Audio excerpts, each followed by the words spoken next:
Hello everyone and welcome back to the Shizen Hogo-Ku Zoo here on Planet Zoo in our franchise mode. Welcome back to another video. Today we're going to be tackling on a different type of project to our overall bigger project, which I'll get to here in just a second.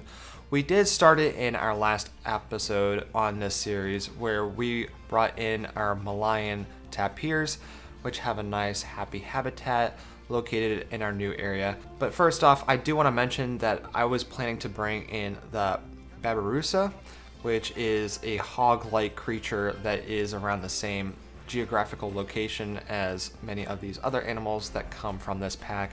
However, we're going to be doing something before we reach that habitat that we're going to be building. So I'm going to show you a picture just right here. Now this picture right here is going to show the general layout of how we're going to be continuing our major project because of the Southeast Asia Animal Pack coming out just recently. We're going to be putting most of our animals in this section. So I'm going to go over it in great depth. If you're not interested in listening to this, I do have a timestamp on the screen. Just skip forward. However, for those of you that want to learn about how I'm kind of planning everything and maybe one of the ways you can plan out your zoos, I would suggest staying. So first off, we do have our Malayan tapirs located right there at that habitat towards the center of the screen, center bottom left corner-ish area. That is the only habitat that you do see, which is where they are located. So they are very happy there right now, so quick update on that. They are doing fantastic. We could give them a little bit more room, however, they are satisfied with the room so far, so we're not going to touch that right now. We do have a small keeper's hut located between 1 and 2, lower down near the staff pathing. That will become a large keeper's hut in the future because we have quite a few things going on. Now starting from the left, moving over to the right, our P, located on the screen right there, is going to be our plaza with our food court and a few other guest facilities. And the U is located further up, which is where our utilities are going to be located, which they are kind of already located right there, but they're going to stay there anyway. The B is going to be for our babirusa habitat, which is going to be located adjacent to Path 1 and the plaza. So I do have to acknowledge that the plaza may have some problematic things when it comes to people eating food nearby and maybe throwing it into the habitat, so hopefully we'll figure that out in the future. Our 1 is where our educators can be standing, just around that little circle there, very much like the Malayan tapir habitat. We will throw an educator post there as well. The H is a handicap accessible path that will bring you up to number 2. So what ends up happening is that guests are going to start going up this rocky formation, and number 2 is an elevated surface. Just below that you do see an employee pathway, and that employee pathway is going to bring our staff over to our babirusa habitat and other habitats that may exist above 3. And then we may also have another habitat located below 4. So we have a few different areas that we can go along with this. I may change up the number 3 and 4 area. Maybe I won't split it off depending on how we're gonna fit in all these animals and depending on how the babirusa habitat ends up looking. So let's move on to the rest of our speed build. That's just a general layout and a general idea of how we're continuing with a major project, and hopefully you can do some of this planning in your zoos as well. So now welcome to our speed build segment of the video, which is the majority of the video. We will be making 3 different buildings to complete our plaza during this episode, so stay tuned. Now I just want to give you guys a heads up. Right now we are working on our utilities building, which is actually one of the most fascinating buildings in my opinion. I think it came out fantastic, but I'll let you guys judge on that in the comments. But I do want to mention before I go any further talking about this building that I use a reference building to actually gauge a few different designs. I'm trying to avoid consistency along with the rest of our zoo and all the other buildings that are in the zoo, because a lot of the other buildings in the zoo are actually kind of more ideas that I kind of developed for myself, and sometimes I used images online to kind of get a few ideas. But for the most part, I've designed all those buildings myself, and those were all by my own creations. As far as I'm concerned, I don't think I threw any blueprint buildings in there. Anyhow, moving on to our utilities building here, we will be making a utilities building, which is what you see here. along with 2 other buildings, which is our food court building, along with our guest facilities building, which is also comprised of a staff room. So there's quite a few things going on in this episode. This is my most favorite building just because of the cool design to it. I do want to put the utilities toward the back of the building, so you will see how I do that here in a few moments, but the whole idea was to kind of give it a buffer from the plaza where everyone's going to be eating toward the backstage section of our area. And as you may know, if you are new to Planet Zoo, you may not know, but for our Planet Zoo viewers out there, you will obviously know that there are negative impacts when it comes to our facility buildings, such as our transformers, our water pumps, and whatnot. So there's quite a few things to consider in that. But moving forward, I do kind of skip forward here quite a bit, but we make this really awesome utilities building here, and it looks very nice. We throw in some utilities in the back. It's all by my design. I threw in a few items that are from the Indian theme of Planet Zoo, just to kind of give it the market feel that you're in a food court, which I thought worked out very good. And one of the issues that we do run into is really establishing a backstage area, which we will get to further in this video. But one of the most problematic things is that I've built very, very close to the border of this zoo. So unfortunately, if we want to add scenery back there, it's kind of impossible. So that's just one thing to note. That is one of the things that I didn't do right during the speed build. Just like always, I am very critical of some of the things I do in these videos. Anyhow, moving on, we are going to be making our food court building. I have to spend quite a few moments just trying to figure out where I want to go with this building to avoid any plain simple ideas and trying to avoid any repeating ideas that I've come up with. This plaza needs to have a consistent theme where all the buildings look somewhat similar but kind of have their own charm, if you know what I mean. We're trying to make it not look like it's all cookie cutter style, so we're going to try to avoid that. I really like how this building comes out as well. I tried to come up with some sort of idea where we try to make the roof variation a little bit different, so it kind of gives it its own little theme. We want to make it so it looks like it is functional as a big food court building. So it looks very big. It looks like there's a kitchen in the back, and then you got your counter service right up front.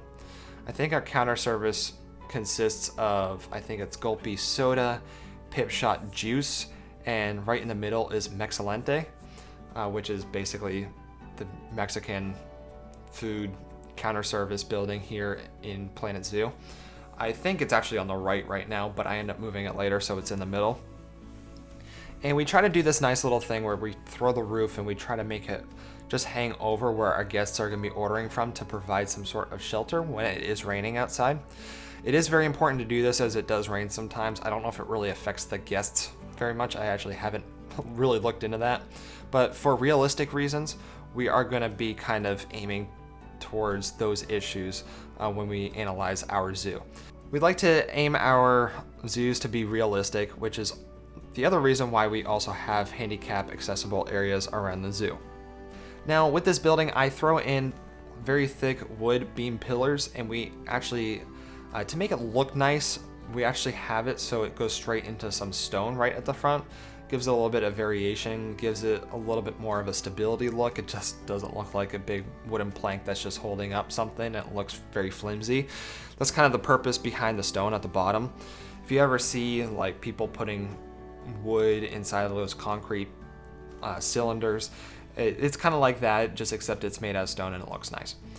We can pretend that it may be concrete and just paint it over so it looks like stone. Whatever you want your imagination to be. Basically, the look is really what we're aiming for in this, and it just makes sense overall. But to complete this building, we want to make sure that we throw in some signs showing people what this building is comprised of. We obviously have the Mexalente in the middle, so we could throw in the biggest sign for the one food building that's in this court. It is the busiest building in this food court. Typically, I thought the drinks were a little bit more busier, but maybe I was mistaken. So maybe we have to adjust that in the future. But just a reminder, for those of you that don't know, I think I have one coffee stand and I have one main food court in this whole entire zoo. So I think that's a total of 6 different counter service places, and that is all located near the middle of the zoo.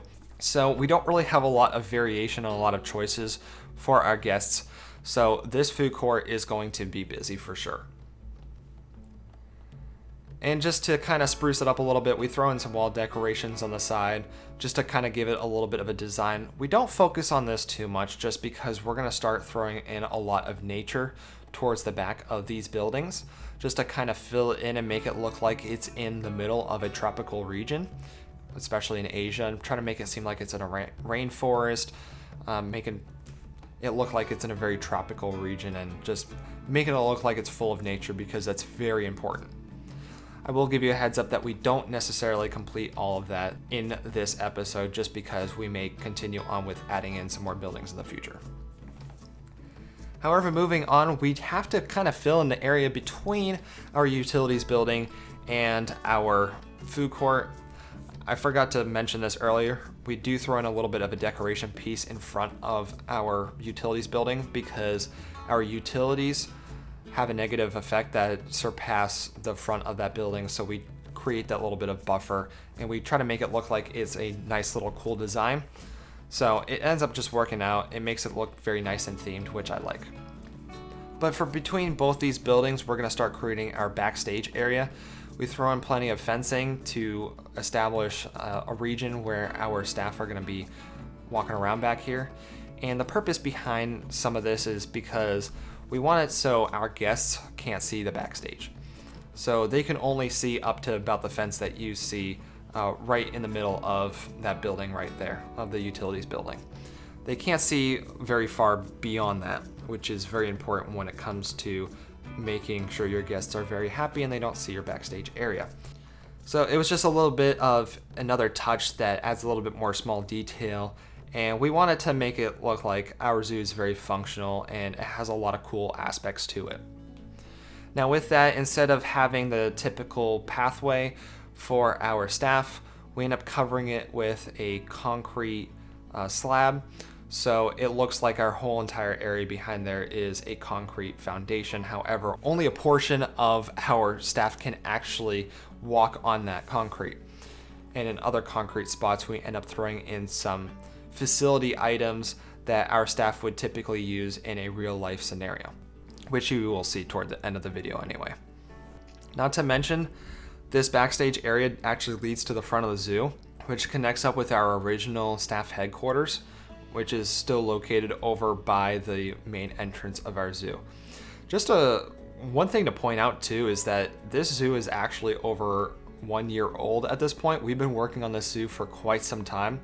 I'm very proud with where it has gone. We've actually redone several habitats, including our Bengal tigers. I think we redid their habitat 2 different times. Actually, sorry, we completed the habitat once, then we redid it again, and then we redid it another time after that. So they're in their 3rd habitat now. So there's been a lot of redos in this zoo, and we've been really trying to perfect it overall. And I really like where this area is going. It's really going to start completing this area and really starting to put the whole zoo together.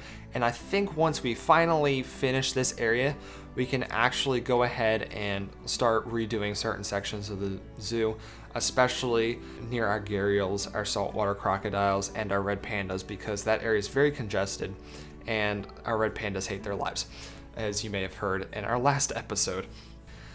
However, I digress from that. We end up just doing a little bit more adjusting when it comes to our fences. Overall, we actually do a pretty good job completing it. I am just a little bit concerned that on the right side of our utilities building, we have a little bit of an area where we're trying to complete the fence and trying to flush it up against the building. We do this just fine. I think it looks nice. This is going to be one of the areas where our guests may actually see the utilities building from the Babarusa viewing areas. However, we may try to fix that when we try to add in some foliage in the future for that habitat. Before we go any further, I just want to mention as well that we actually have some little stakes. I'm basically using them as survey stakes. They're like little bamboo stakes that you may be finding on the ground in certain locations. I've been using that just kind of gauge where the borders of certain areas are going to be. So I've been using that lately to kind of help guide how I've been trying to plan out just the general location of where I want to place everything. I found it to be much better than using our regular barriers, because barriers don't allow for certain buildings to be placed through them, and it's just been very easy overall. However, let's move forward to our third building. Our third building is going to comprise of a restroom facility along with a small staff room.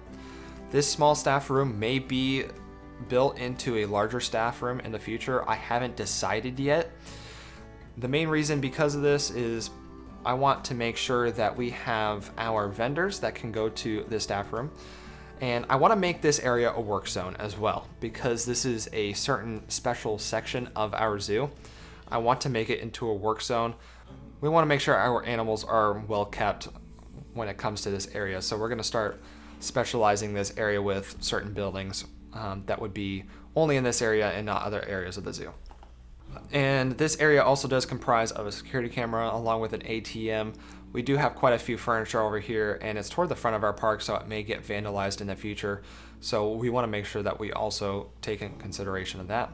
I think the nearest bathroom from this bathroom is actually located toward the front of the park near our center food court. So it's nice that we're throwing in another bathroom in this park and actually trying to throw it in an area where a lot of our guests are. So hopefully this should alleviate some of our issues when it comes to our guest needs, because our guests want food, they want drinks, and they want to relieve themselves in certain areas of the zoo.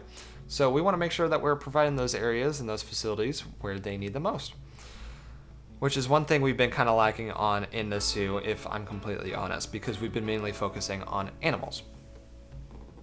However, when it comes to the design of this building, we do a very similar thing when it comes with the food court building. We do the same thing with the pillars and the stone at the bottom. I think it just looks nice. We don't really do too much with this building, if I'm completely honest. As you can tell, it's a little bit more set back from the food court building, and it's also toward the side of it. It's basically just one of those buildings that kind of hangs back a little bit because it's going to be kind of overgrown with vegetation in the future. And it's going to kind of hide the walls and the plaster walls, so we don't really have to give the building too much design. It's more of just a building, so, you know, guests can use it, and so our staff can use it. It's just there for functionality purposes. It's really not there to make everything look nice. But that doesn't mean we can't make it look a little bit nice. We give it a similar design, and we give it a little bit of similar designs that we give our other buildings. We do a little bit of tweaking along the buildings too, but it's nothing really too much where you guys would really want to watch more of it. But just to kind of further the explanation of this area, this plaza does come out to look very nice. We will add in some foliage, you will see that, and a few decorations. I did go back, I actually did forget to add in some donation bins toward the Malayan tapirs. So we give them some donation bins so people can donate there. The other fantastic thing about this food court is that it's actually attracting people to look at the Malayan tapirs toward our main path for this section, instead of just looking at them from the side path that brings you to the gharial habitats, the saltwater crocodile habitats, etc. So it's a good thing that we're starting to actually bring our guests into other areas of this section. So then toward the end of this, we just end up throwing in some trees, trying to throw in some stuff just to kind of make the area look a little bit more lively. We're going to focus more on this on our next video when we start making the Babirusa habitat and trying to complete more of the area. I think it's going to look fantastic. I've actually already gotten started on the Babirusa habitat as I'm recording this this video right here. So it's already looking nice. I think the vegetation is going to look really well with it once it's complete, and it's going to start making the area look a lot more full, a lot more lively, with a lot more nature. So that's going to be very good. I actually have to add in more staff as well for the vendors and add in some more. I think we may have to add in some more keepers and some more caretakers so we can make sure that everything's being satisfied in this area.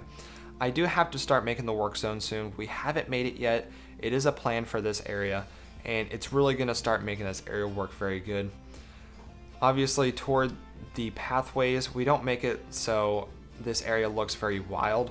We make it look very garden looking, if that's really a term. I'm not quite sure. Anyhow, I hope you guys know what I mean by that. We just make everything look like it's more maintained up front, and we're gonna start making things look a lot more wild and more natural when it comes to further behind some of these areas, such as the bathrooms and toward the side of it and whatnot. But I think that's really all that I have to go over for this video. We really just end up doing some more trimming along the pathways to make everything look good, add in maybe a bathroom sign or two, and just making sure that we complete some other small minor details. We will maybe fix up some sections of this area. We will have to, certainly, when it comes to the nature around this area. It is not complete.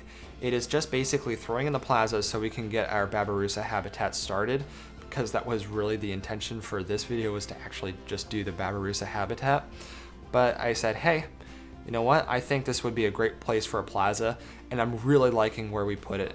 So if you guys did like this video, please consider subscribing if you are new. Stay tuned for the next video, which is going to be our Babirusa habitat. We have plenty of more habitats coming your way, along with many other speed builds of other buildings. So if you want to learn how to make these buildings, get some ideas for making a building or two, making a habitat or two in your own zoo, this is a perfect place to learn from, is just watching other people. It's what I do. So I hope you guys did enjoy. Please give it a thumbs up if you think that everything looked pretty nice, I guess, if you liked the video. Leave comments down below on what your thoughts were. I want to hear from you guys, what you guys would like to see next, maybe things that you would have done differently. Otherwise, that is it. Thank you guys for watching, and have a good one. Goodbye.